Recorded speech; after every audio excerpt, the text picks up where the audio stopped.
Welcome to That's What She Said, where we'll spill the tea on women empowerment in the Great Lakes Bay region with your host, Christiana Malacara. Hi, everyone, and welcome to another episode of That's What She Said, where we spill the tea on women empowerment. And I just have to say thank you. I went through the Facebook of WSGW and looked up all the videos, the past 3 videos, the only 3 videos, because we did it. We did it. We broke the 500 views record on the last lives, all of them. And it's phenomenal to me because I'm like, what? There's that many people out there listening. And it's really cool. It's really cool. So I just have to say thank you from the bottom of my heart. And let's keep this momentum going, right? So before I introduce Samantha, the guest for today, I must say that it is beautiful outside. And when it's beautiful outside, there's just this internal glow within people.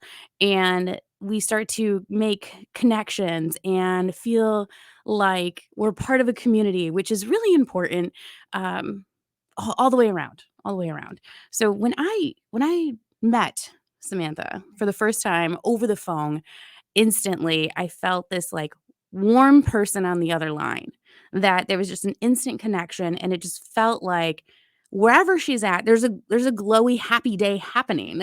And I believe it was, kind of cloudy that day that we spoke over the phone, but it makes you feel good, the sun's shining. So without further ado, I would like to introduce this week's guest, which is Samantha Engel. Thank you for being here today. I appreciate that. Yeah, thank you for inviting me. I'm glad I sounded glowy.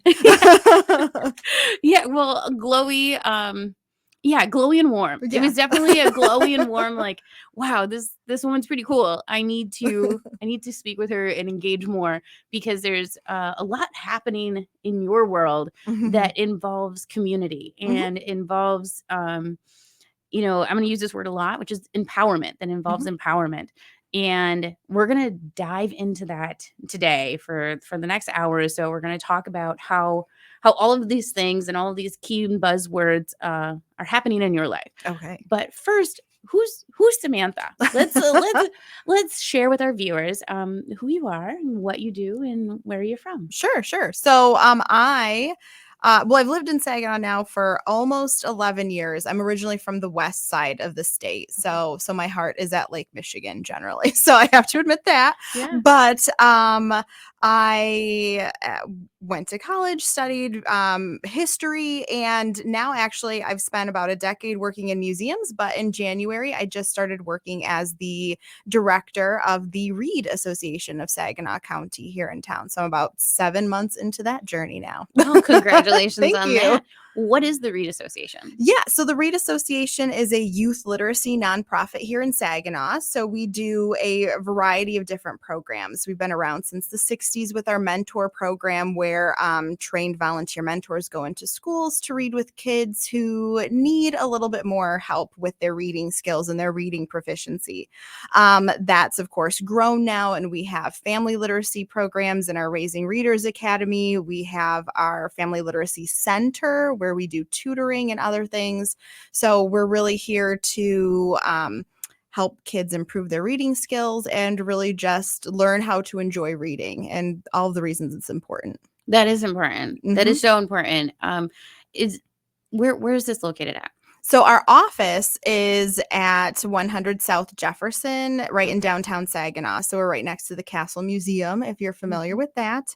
And we're on the second floor of that building. So that's where our literacy center is, where we do tutoring and story times. It's where the mentors come to pick out books to give to their kiddos that they're tutor or mentoring at the schools. And that's where we are during the day. But Reed really is everywhere throughout the county. Anywhere there's a volunteer, one of our volunteers working with a kid, Reed is there. How do you like it? I like it. Yes, it's a very different move, but I am enjoying it quite a lot.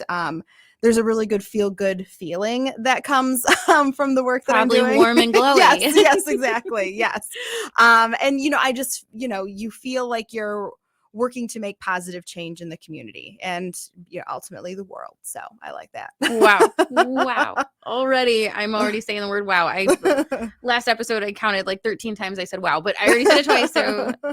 So that's great. That's great. Let's take it a couple steps back. So you lived on the west side of the state. Yep. What brought you this way? My husband. Yeah. Yeah.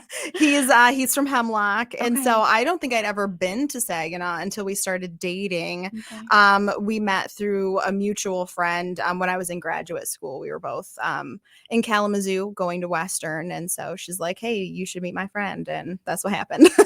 So you're a Bronco. I am, yes. As and am a bulldog. I. And a bulldog. Yes. Oh, wonderful. Okay. Yes. I'm a Bronco as well. Yeah, You're in the room with Kalamazoo alumni. School. It is very cool. But Saginaw has a unique place in my heart. And I'm sure after 11 years, you've learned how dynamic the city is. What is your interpretation, coming to Saginaw, just being here the last 11 years and seeing it evolve? So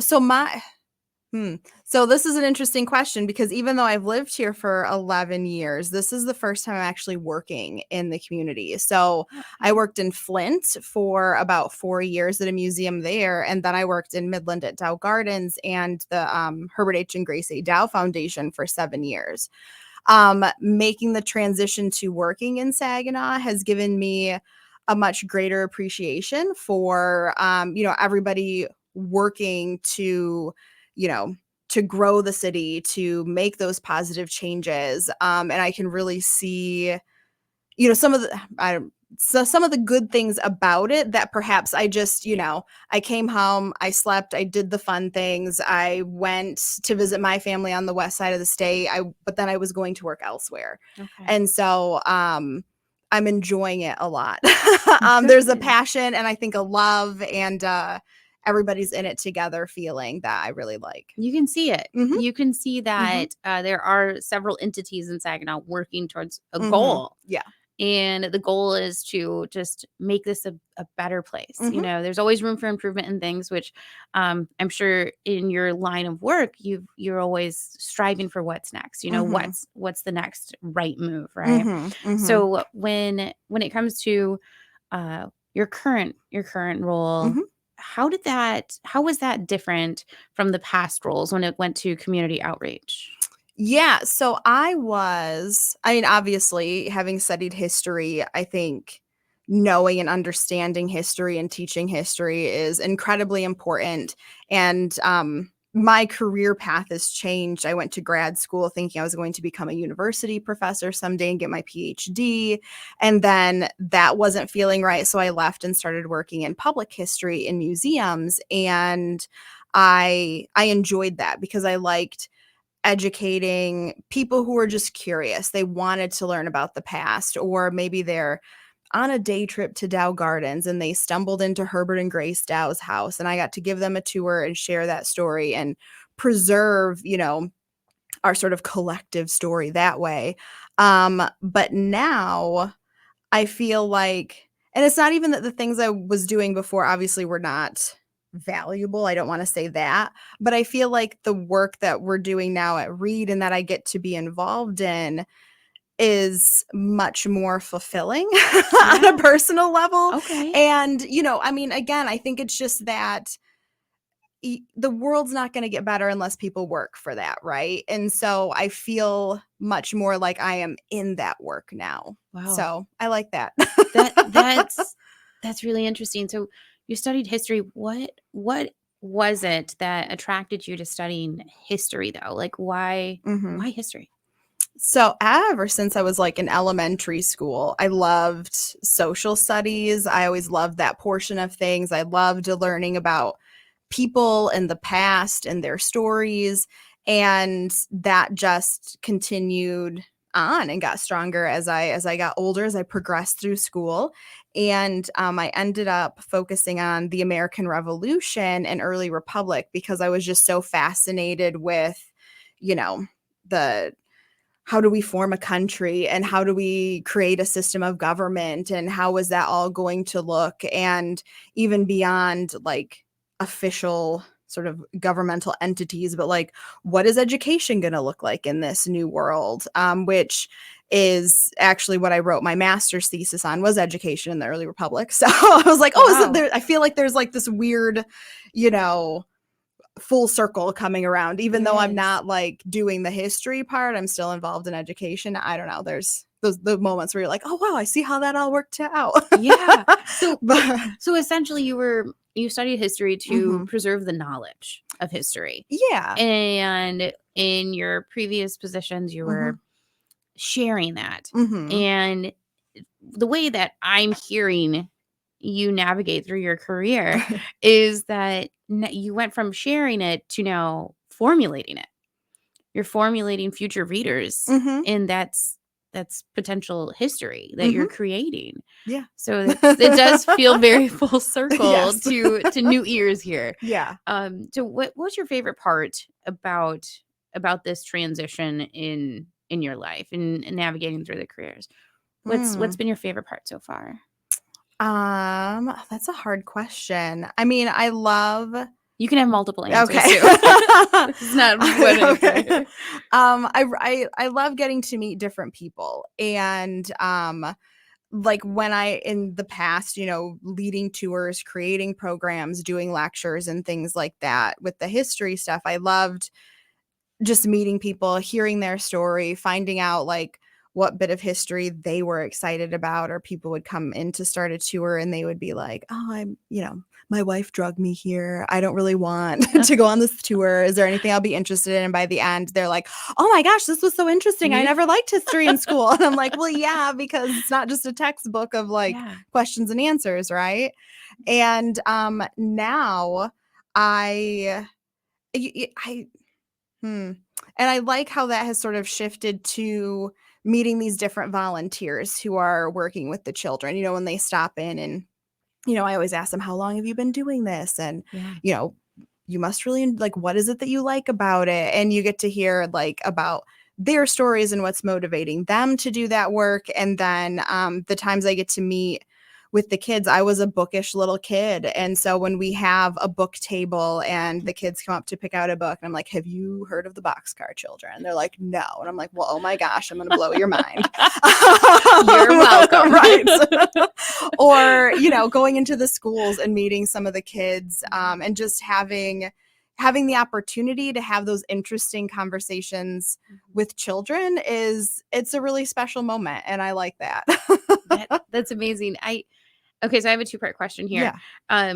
When it comes to women in your life that have empowered you, is there anyone from history that you took note of when you were studying and was like, this chick right here, she's doing it, she's making it happen? Yeah. So this is going to be, sort of very tied to the time period of history that I studied, but I love Abigail Adams.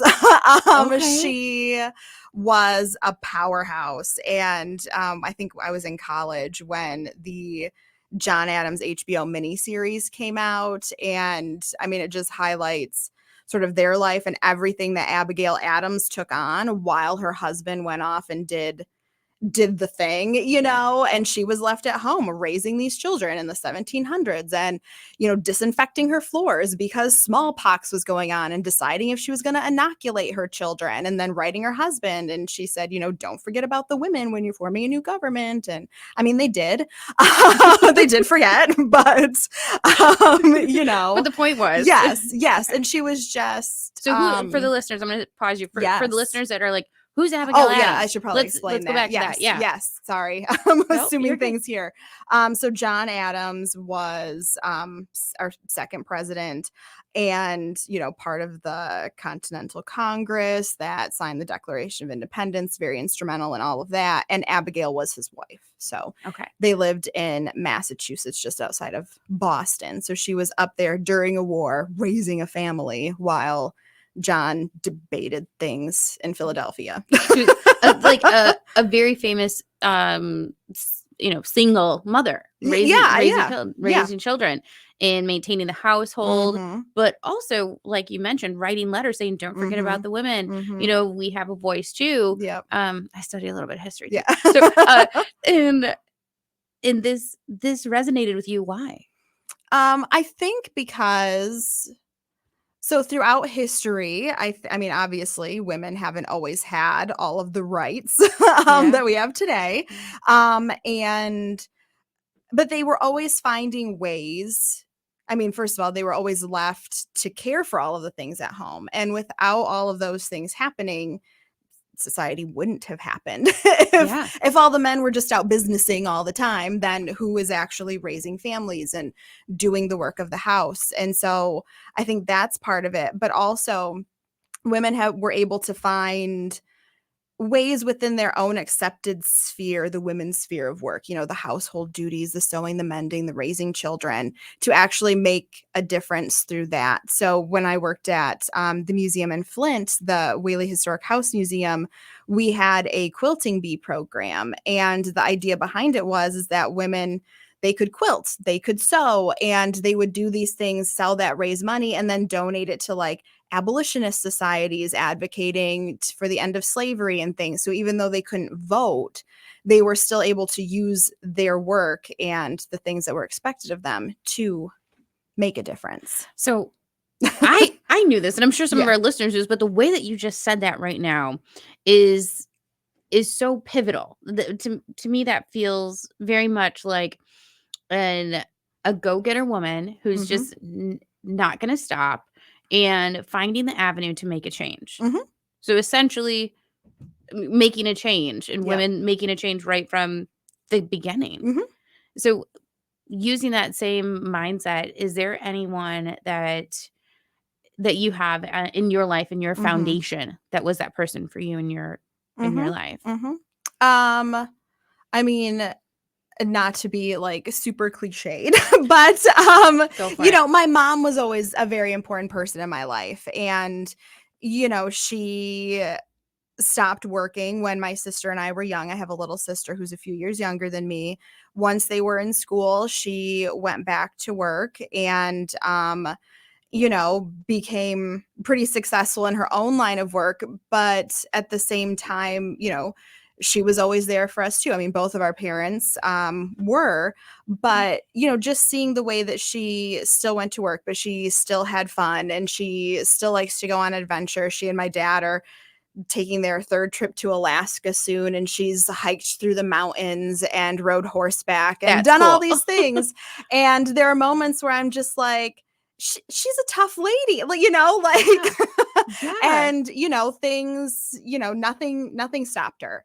She was always trying to, you know she and my dad together, of course, but she was always trying to, better our lives and make sacrifices for us and, do that kind of thing. And so, yeah, she's an important lady for Sounds me. like a really cool mom. Yeah. That's pretty sweet. That's pretty Yeah. sweet. I think that, moms are so important. Mhm. They're so important. And being a mom as many roles as you've seen, right? Mhm. Um Caregiver, horseback rider. But so when it comes to the Read Association, Mhm. do you or have you encountered youth coming to you, or coming to another mentor in the Mhm. program and being that person to them? Yeah, and I mean, I think that's part of the idea. I mean, of course, these volunteer mentors are there to help the kids read, but also they're there to be that constant positive adult presence in their life. And maybe those children have that at home, but maybe they don't, and that's what they need. Or maybe they just have many siblings and it's easy to get, lost in the shuffle, whatever it may be. They have that, individual for 30 minutes a week who they can work with, talk to, tell them what's going on. In my position, I don't get to spend all that much time with the kids myself, but I do go to one of the elementary schools in the city, and it's a program that's specifically adult men working with boys, young boys, Oh, third and fourth. okay. So they see them through for 2 years, so third and fourth grade. And, so I'm just there making sure people go where they need to go, checking in, sitting down with them, that kind of thing. And I was only with these kiddos for half of the school year for 1 day a week, not even doing all of the reading with them. But like on the last day, they were all about to leave. And I said, bye, have a good summer. And one came back and gave me a hug. And I felt like, I was like, oh my gosh, I could, you could almost tear up because I think you don't realize, even though that's just a few moments of your day, how much of an impression that time can make on a child. And so it was a moving experience for me. That sounds like it. And so I have 2 little ones at home, and it's so unique to experience having me, hustle and bustle through my day. And then at the end of the day, I'm like, hey, what was one thing, that was your favorite part of today? Or what is something you did today? And they'll pick out the most minuscule thing, and then they'll keep it, they'll keep it with them. So I think that, in my opinion, I think that, that hug, Right. and that's something that you carried. Yep. But like, let's pivot to that kid. What is it? We, of course we don't know, but like, I wonder what it is that they were thinking through this whole, weekly experience of, Miss Samantha's coming in, they would look forward to that. And you don't really know what type of a difference you're making in someone's life. Yep. You really don't. Yep. Have you ever heard that saying where, it's, you meet 100 people, but everybody has met 100 of you?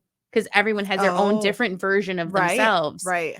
A different version of you to themselves. Right. So do you ever maybe like think of that when you're encountering in the public, especially with Reed? I mean, I try, and maybe it's because I've had to do, so much like leading the tours in the past and doing the public programs and whatever, that it's almost like it's really easy to get that persona, like I'm in presenter mode or I'm in whatever mode. But now that I am actually working in the community that I live in, I often wonder like, oh, what if I like went to Meyer in my scrubby clothes because I'm in the middle of a project, and then you run into, volunteer or, would I ever see one of the kiddos like out and about in public, like just those little things, I've wondered about, because of course, just like you said, I mean, it's kind of like when you're little and you think your teachers are only your teachers and like, that's it. And then you see them out in the wild. Yeah. It's like, see them at Kroger. That's Mrs. So-and-so. I mean, I guess I often wonder that, but I also, probably too much, and this might speak to some other things about my personality, but I always want to leave people feeling good. So like I'm the type of person who, if like the Meyer greeter is looking the other direction, I still make sure to say hello or goodbye or whatever it is. I worked as a barista in a couple coffee shops in college, and sometimes people was like, well, it wouldn't have been hard to just smile, or be nice or say hi. And so I think because of that, I just always am, I don't know, I want you to think I'm pleasant. So you are. Well, and like I started the show with saying, you're warm and glowy. You're most definitely warm and glowy.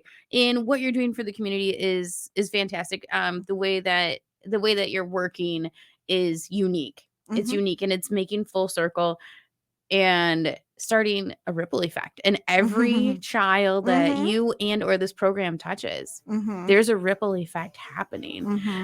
So we are going to come back shortly with Samantha Engel and dive a little deeper into the conversation of empowerment and her routine doing it.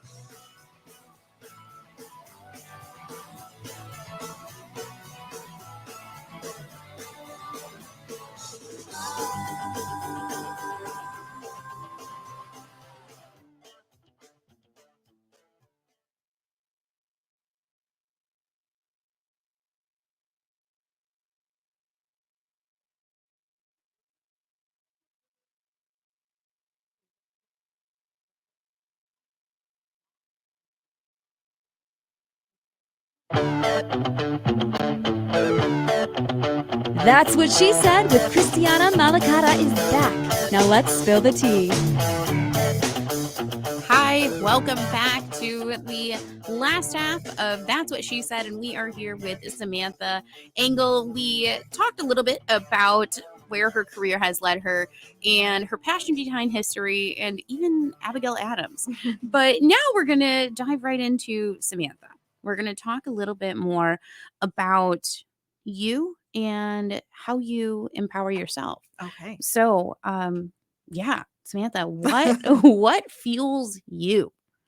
What fuels me other than caffeine? Exactly. Which I'm trying to work on. I'm down to just like 2 cups of coffee in the morning, which I'm proud of. Good job and Thank congratulations. you. It's a big deal. It is. I mean, ever since I was a kid, I enjoy like writing and crafty projects and just different things. So I feel like it's always silly to be like, I'm a creative person, but like creativity is important to me. And so I think when I need time in the evenings, on the weekends, whatever, to myself to kind of have that creative outlet. And so, I try to make sure I have a bit of time for that a couple of times a week. Over COVID, I started watercolor painting, and not that it's great or anything. I haven't done it in a while, but that was just one of those things that it's like, oh, the world's falling apart. I'm going to paint a picture, Let's take up watercoloring. Right. Yes. So I think a lot of the listeners were in that boat too. Yes. Where it's kind of like, what can I do for me? Right. Well, everything else is happening from home. Right. Yes, exactly. Well, watercolor was a good choice. Yes. Yeah. Okay. So you kind of sparked that creative side of your brain to fuel you. Mm-hmm. Do you feel like creation and creating things for yourself or other people is empowering others as well, like through you? Oh, that's a good question. I mean, I guess I kind of hope so. Yeah, I don't even know how exactly to think about answering that. Well, do you give any of your watercolors away? Yes. So I have given them as gifts, to even as an adult. It's like, hey, Grandma, I painted you a picture. Oh, I love that. And they love it too. So I do too. That's been a thing that's happened. I mentioned I always enjoyed writing, journal personally, but also writing fiction. And I recently had a short story that won a competition. And was girlfriend, let's talk about that. Let's talk about the writing. Yeah. What did you write about and what did you win? So it was the Write Michigan writing competition, which is hosted by the Kent District Library. So out of the Grand Rapids area, but it's open to any Michigan resident. And so in the adult category, I submitted my story and it made it to the top 10. And then I won the Reader's Choice Award. So, so it was published. I was very excited. It was the first time I'd ever put any of like the fiction out in the world. And it's like, oh no, now people will see the inside of my brain through the writing. What inspired you to do that? Well, like I said, I've always enjoyed writing, and even like in high school when you had to do those reports on careers, at one point I was like, I'm going to be a writer and, an author. So I, looked up all the information about it. I was like, well, how do you even do that? So instead I'm going to be a historian, which is definitely a viable career choice. Not, but dream big. Right. Dream big. And so I don't, finally I'd heard about this competition, and it took a few years for me to get up the courage to actually submit something. And I mean, never fathomed that it would be more than like oh, that was nice, work on these things, and maybe you'll get somewhere someday, kid. But it was, so that was, I felt really good about it, but I hope that through that, maybe other people could see that, you're never too young to try something new, or tap into that, thing that you dabble away at on your own, but never think it'll become anything. Like you never know. Maybe it will. So that sounds uplifting, going towards you, to uplifting to you, but also uplifting the listeners who are, hey, I like to write. That's really cool. Or again, paint. Submit that paint. I'm never going to submit my painting to anything, but submit it to a thing. Or go to a craft show. Just try. Just try. I like that. Just try. So you said you had to build up the courage Yes. to do a couple of these things, right? Yes. Especially Yeah. the writing and submitting it. Is there ever a time in your life where you came across almost imposter syndrome and maybe saying like, this isn't for me? And can you tell us about that experience and how you overcame that? Yeah. So graduate school is the perfect place to have imposter syndrome. Okay. And so I got my bachelor's degree from Ferris and then went on to Western for my master's degree. And even going from, the one to the other, I mean, different departments are built differently, have different support, the student bodies can dictate how rigorous those programs are, whatever. And so when I got to my master's program, I thought, oh my gosh, I'm never going to make it here. Like, I'm not as smart as these people are, or like, I'm just not prepared for this. But everybody feels that way, I found out, because, you're going from an undergraduate to a graduate program, so it's fine. But then I felt it again going into the PhD program too. And I mean, and so much of it is just professor preferences or just these things that are out of your control and don't actually speak to you as, a person. Yeah. But then after being there for a year, like I said, I was there for a year in my PhD program. I was at the University of Kentucky, and I knew it wasn't feeling right. But there's a lot of soul searching, and like, is it just not right because it's hard, or is it not just right because, all of these other reasons, or is it truly not sitting well with you? You need to go a different path. And so that was difficult, deciding what I was going to do. And I did decide to leave my program. And one of the reasons was because, I wanted to share history more broadly. I didn't want to just forever be writing very specific books about Thomas Jefferson because that's what my master's thesis on, to, writing books like that for other academics. I wanted to share, I wanted it to be a book that my grandma could pick up and read, or, whatever that was. And so that's why I left, and public history museums was the perfect place for me to end up, to make that shift. But I mean, even still, there are moments where it's like, but you didn't cut it, did you? Like, you just couldn't, and so that sits in the back of your head. And I recently had a friend tell me, like, you need to let that go. Like, that doesn't speak to you or your abilities or who you are, just, I hope you one day. And every year it feels a little bit better, but especially in like the year or so after leaving, it was a big, like, how could I do that? I worked so hard and I just failed. And no, you went through the choice. You made the list. you did what was right for you, So did you, during that time, how did you actually overcome that? Did you, like you said, you made the list. Did you make a pros and cons list? Did you, you had a conversation with a friend? What were some of those things? Yeah. So I mean, talked to my parents, talked to friends. I talked to some of my professors. I'm still Facebook friends with some of my professors, from my undergrad and graduate years. And so, talked with a lot of them about it. And, I thought, you can always change course. And if you leave and you feel in your heart that, maybe this just wasn't the right place for you to do this thing, you can find another place to do it. And that's finding your place. Yeah. That wasn't my place. that history department was not my place. So do you feel comfortable with who you are today?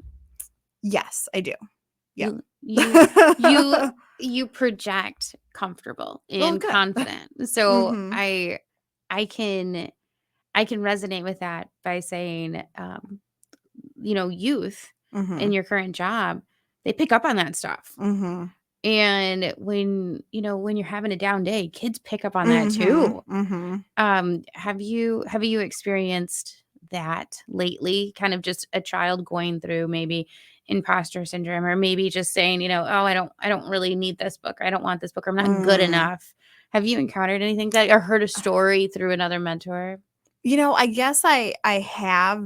I don't have anything for that one. Okay. And I'm sure in part it's because I've been doing this for such a short period of time too. Sure. But one of the things that we talk about a lot is how, building reading skills can really build confidence. And so for children, well, I'm sure for anybody, an adult or child. Yeah. But right now I'm going through some of the different surveys the mentors fill out with the kids at the beginning and the end of the school year. So I'm going through those 23-24 school year surveys.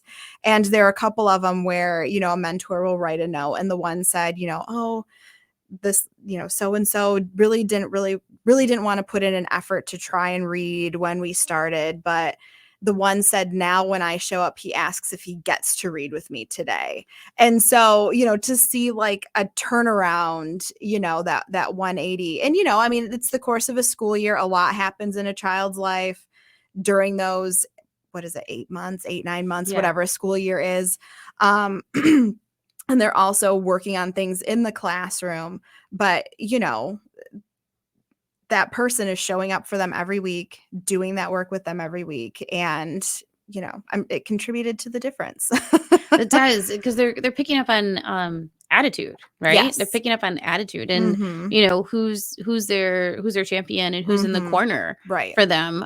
You had mentioned you had friends and family in your corner, and now you are essentially in the corner of not only this youth but the mentors, right? Yes. So how many mentors are there, and can you share a story where you've uplifted one of them through this process? Oh, so I haven't had too many, at this point of those types of conversations with the mentors specifically.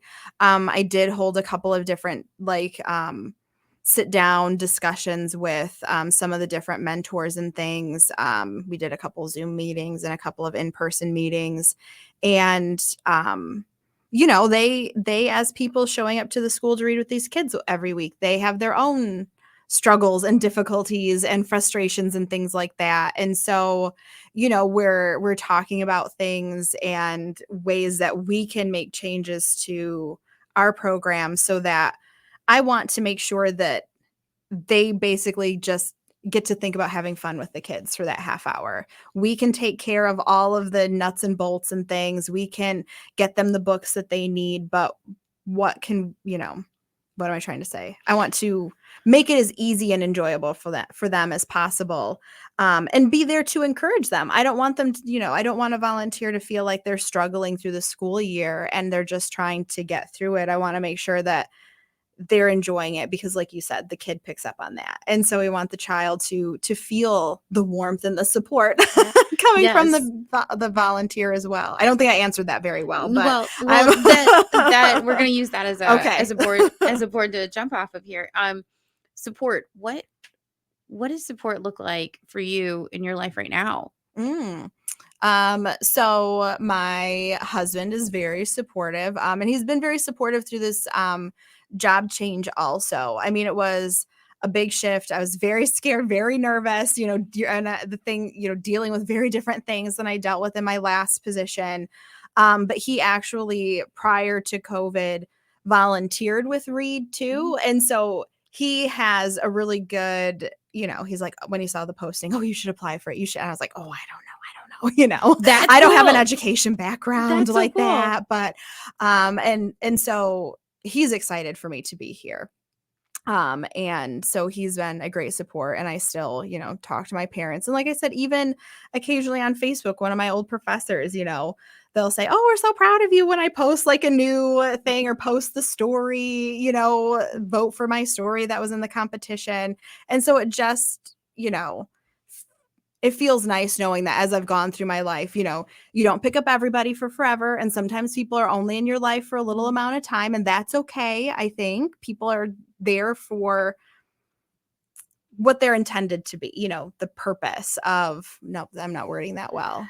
But you have people come in and out of your life to leave footprints, yes, and leave an impression on you. Yes. And then maybe they're moving on, or maybe you're moving on, but you've grown together and you've learned something, right? And you can still, and to know that even through people coming and going, you've built this cheering crew. It's just really good. It's a good feeling that oh, because we all wonder what other people think of us, I think. Yeah. And maybe as women more so, perhaps how other people are interpreting us, and to know that there are people who want to stick by you through the years and see you through all of that's an empowering feeling.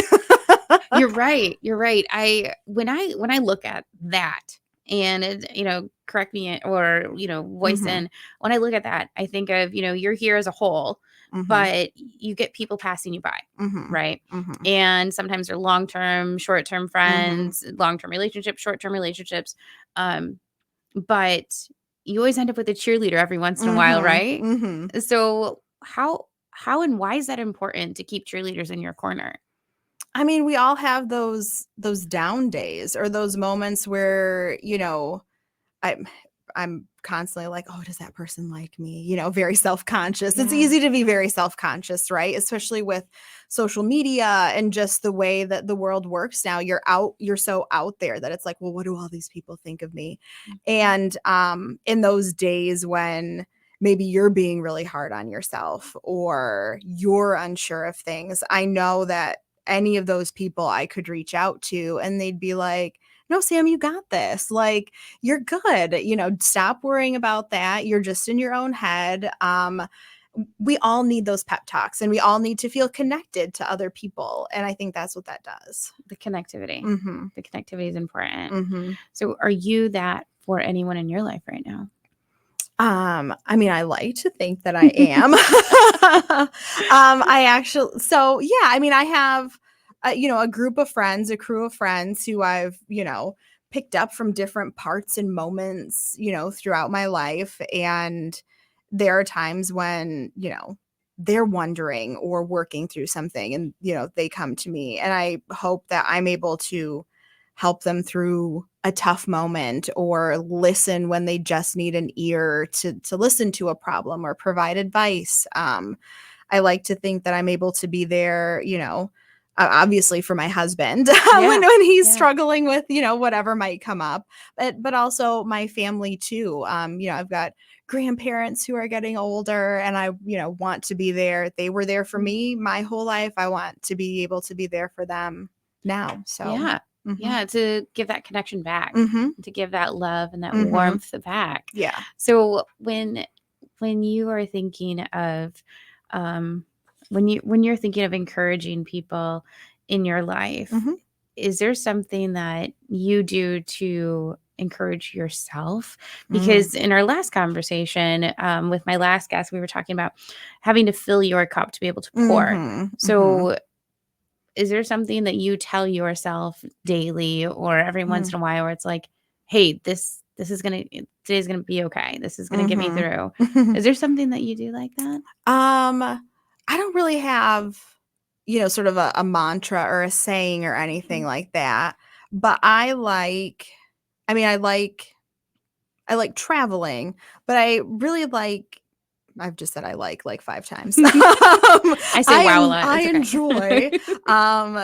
enjoy, traveling through Michigan, and I love being around water. Okay. And I think there's some like woo-woo connection between people and water or something. There is. Because there are times when it's like, I just want to go see one of the Great Lakes right now. Or when last summer we went on a vacation up to the Upper Peninsula, and I'm pretty sure that I can just sit there and stare at any of those, Michigan, Superior, I don't think it matters, but I can just be there by that, looking at it, reading next to it, whatever it is, and just feel a little more full or something. I don't know what that is. And I think being a history person, I'm also very tied to, again, those stories of the past. And so I start thinking like, oh, people have used these waterways for centuries, and really dorky things.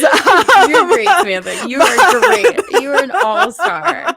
I love this. But it's just, those are, for some reason that gets me inspired or something. So yeah. So that's almost that whole idea of disconnecting.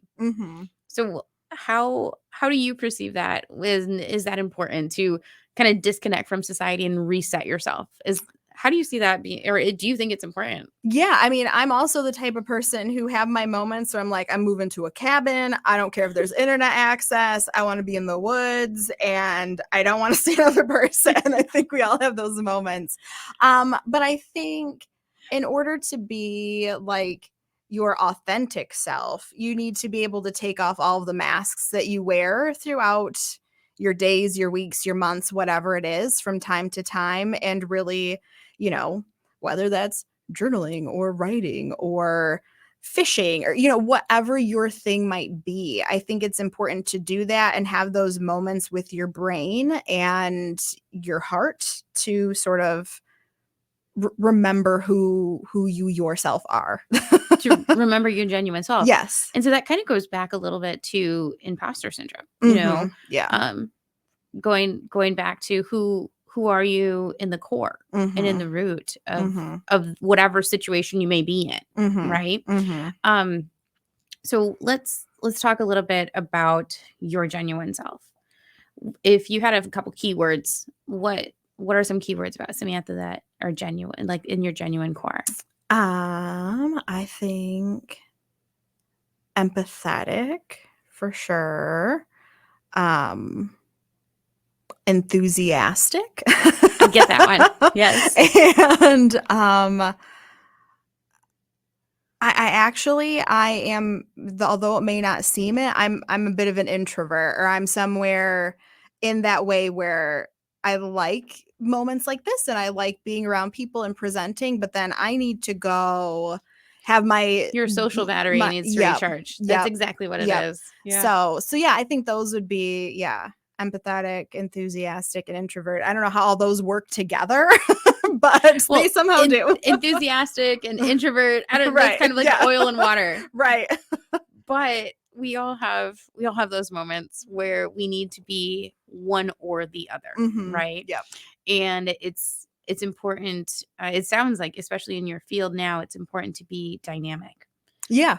It's important to be dynamic because you're working behind the screens on those nuts and bolts, and then out in person in the community, creating that ripple effect and showing your genuine self. Yeah. That's a beautiful thing. I should have wrote that down. Yeah. That's good. Well, I think that you're absolutely wonderful. So when we're talking a little bit more in regards to navigating through your inner self and kind of where that road takes you, what do you see next for yourself? That's a good question. And this doesn't have to be a career or anything like that, but like, how do you perceive yourself? Do you more energetic or more empathetic or a complete introvert, and I'm going to have to find you in a cabin? Right. Turn left at the tree with the fork or, something. Yeah. No, I know I'm going to be spending a lot more time writing. So that's something that's, I think going through the competition has definitely boosted my confidence in that. And so that's something that I'm still going to pursue. But I think I'm always working on ways to not working on ways. I think growing one's empathy, especially these days, is an important exercise. So I'm really into Mr. Rogers. And I love that. Yeah. And so I think, did he talk about, or maybe it was an author writing about him, I'm not sure, but they talked about how, you have to work and exercise your empathy in order to be able to feel for others. And I think that the work that the mentors do with the kids, I think it's an exercise in empathy. You're showing up for these kiddos, you're feeling with them. And so I think that's an important thing to focus on and to carry throughout our lives. And I absolutely love that. Practicing empathy with Samantha Engel. Thank you very much for being on the show. And that's what she said.